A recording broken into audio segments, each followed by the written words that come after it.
Hello friends, welcome back to my channel K&M educator class. Friends, हमने Lucent की जो book है उसकी ल्यूसेंट की जो जीके है हमने वो स्टार्ट की थी। उसकी फर्स्ट वीडियो हो चुकी। तो जितने भी कॉम्पिटिटिव एग्जाम हैं उसमें जो है ल्यूसेंट जो है वो एक रामबाण का काम करती है। यानी कि ल्यूसेंट पर वो जो बुक्स है वो जो है इतनी लेंदी है कि उसको किस तरीके से पढ़ें ये समझ में नहीं आता कि उसको हमें कैसे पढ़ना है, लेकिन है इम्पॉर्टेंट वो बुक।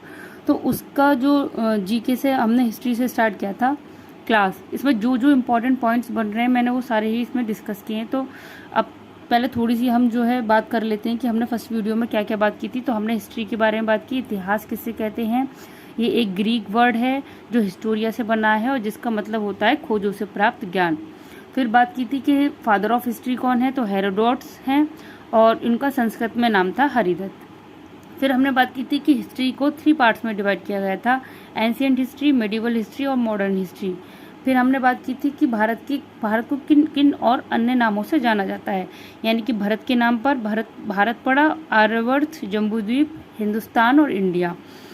फिर हमने बात की थी कि हिस्ट्री ऑफ इंडिया यानी कि भारत का इतिहास की अगर हम बात करें तो वो 3 में डिवाइड था। यानी कि प्रागैतिहासिक काल, आद्य ऐतिहासिक काल और ऐतिहासिक काल।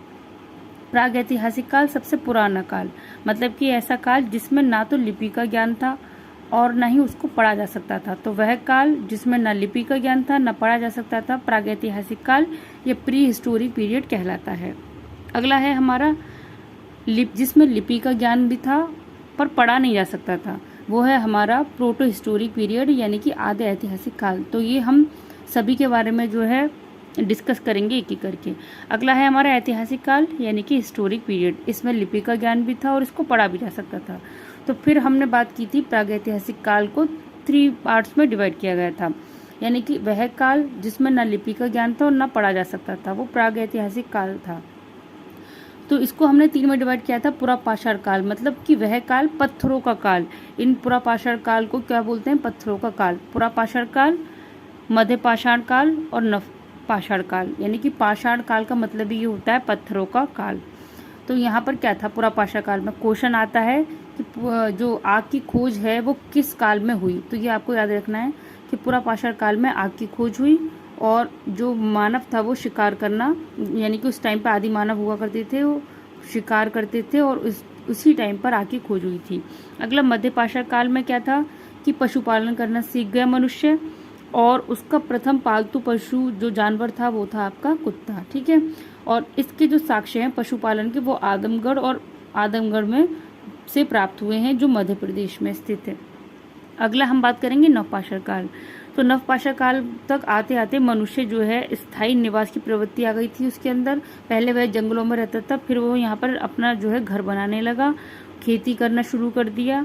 पहिए का आविष्कार भी इस काल में हुआ। क्वेश्चन बनता है कि पहिए का आविष्कार किस काल में हुआ? तो नवपाषाण काल में हुआ। ये सब हम फर्स्ट वीडियो में पढ़ चुके हैं। अगर आप किसी ने भी वो वीडियो नहीं देखी है तो जो है इस क्या कहते हैं वीडियो के लास्ट में देख लीजिए, इस चैनल के डिस्क्रिप्शन बॉक्स में दे रखी है। अगला है साक्ष्य कहाँ पर मिलते हैं खेती के? तो मेहरगढ़ आपका बलूचिस्तान में स्थित है। ये सारे हम जो है बात कर चुके थे। नवपाषाण कालीन स्थल की भी बात की थी कि मेहरगढ़ जो है कृषि के लिए जाना जाता है। कोल्डी हवा में जो है चावल के साक्ष्य प्राप्त हुए। संगम कल्लू राख के टीलों के लिए प्रसिद्ध है और बुर्ज होम जो है वो गर्तावास यानी कि मानव के साथ उसका जो पालतू पशु होता था उसको भी दफन कर दिया जाता था। तो ये नवपाषाण कालीन स्थल हैं, ये जो है इम्पोर्टेंट है क्योंकि इनमें से क्वेश्चन ऐसे पूछ लेता है कि नवपाषाण कालीन स्थल कौन सा नहीं है। तो इन चारों में से 3 ऑप्शन दे देगा, नवपाषाण कालीन, और एक दे देगा आपका मध्यपाषाण कालीन या पुरापाषाण कालीन या आदमगढ़ दे देगा। तो जब तक आपको पता नहीं होगा आप नहीं बता पाएंगे। फिर अगला है मध्यपाषाण काल। तो मध्यपाषाण काल में आदमगढ़ पशुपालन के लिए, महदहा आदमी और स्त्री के शव यहाँ से प्राप्त हुए। सराय नाहर यूपी में है, एक साथ कब्र में 3 शव यहाँ से प्राप्त हुए। बागौर राजस्थान में है, सबसे बड़ा स्थल है बागौर। ये आपको याद रखना है, सबसे बड़ा स्थल कौन सा है? बागौर। तो ये सब हम डिस्कस कर चुके थे। इससे आगे आज हम बात करेंगे। तो यहाँ पर है पुरापाषाण काल के स्थल, यानी कि सबसे पहले हमने नवपाषाण की बात की, फिर मध्यपाषाण की बात की, अब हम पुरापाषाण की बात करेंगे। तो पुरापाषाण जो काल है उसमें क्या था? भीमबेटका की जो गुफाएं हैं, ये क्वेश्चन बहुत पूछा जाता है कि वो जो भीमबेटका की गुफाएं वो कहाँ पर हैं, तो वो मध्य प्रदेश में हैं और वे शैलाश्रय चित्र के लिए, यानी कि जो शैल यानी कि जो पत्थर होते हैं, पत्थरों पर चित्रकारी हो रखी है भीमबेटका गुफा में।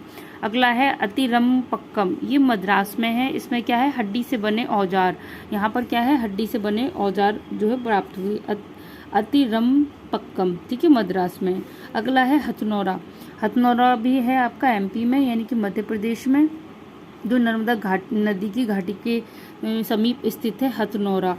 यहाँ पर क्या है, मनुष्य के जीवाश्म प्राप्त हुए सबसे पहले, और जो जीवाश्म है इनका जो अध्ययन सबसे पहले पता किसने लगाया था, अरुण सौनथिया ने।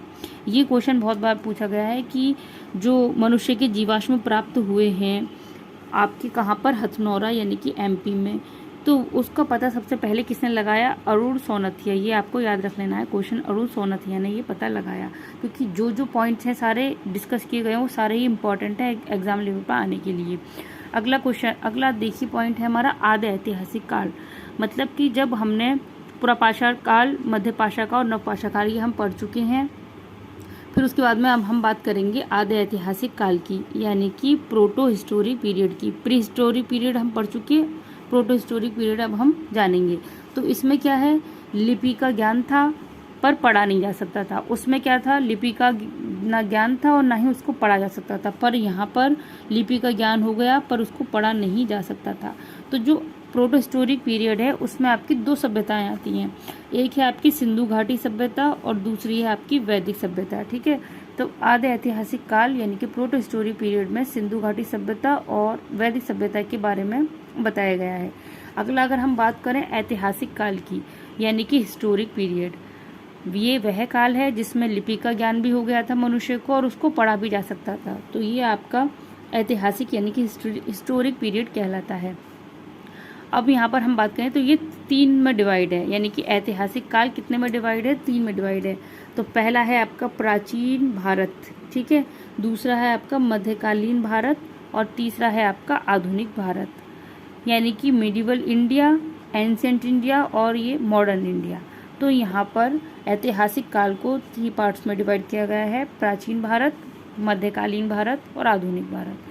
अब हम बात करेंगे एक एक करके तीनों पर, ठीक है। तो आज हम बात करेंगे प्राचीन भारत, यानी कि जो पुराना समय में जो भारत था, प्राचीन भारत, उसके हमें साक्ष्य कहाँ से प्राप्त हुए, उसके स्रोत हमें कहाँ से हमें पता लगा कि प्राचीन भारत किस तरीके का था और वहाँ पर किस तरीके से शिक्षा ग्रहण की जाती थी, किस तरीके से जीवन यापन होता था।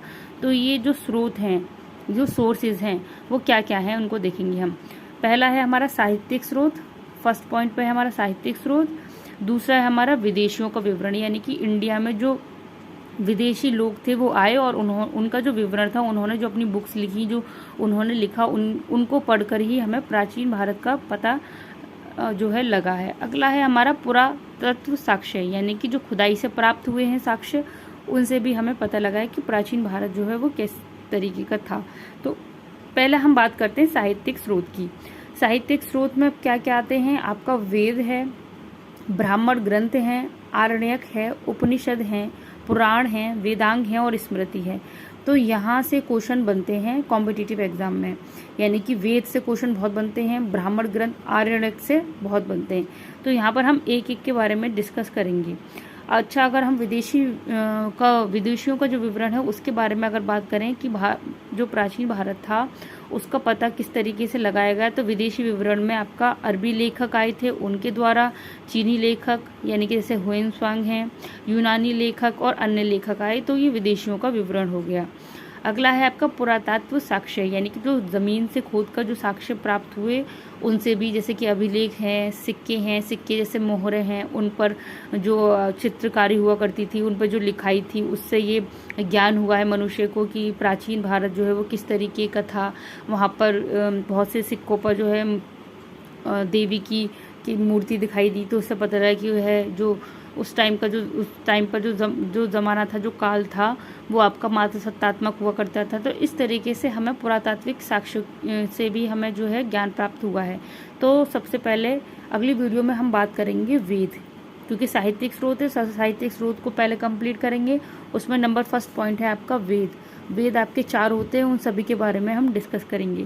फ्रेंड्स, ये जो मैं जीके की सीरीज स्टार्ट कराई है ल्यूसेंट जीके की, तो ये एज इट इज़ जितने भी पॉइंट बताए जा रहे हैं वो सारे ही इम्पोर्टेंट हैं। आने वाले एग्ज़ाम में इन्हीं से ही जो है क्वेश्चन बनते हैं।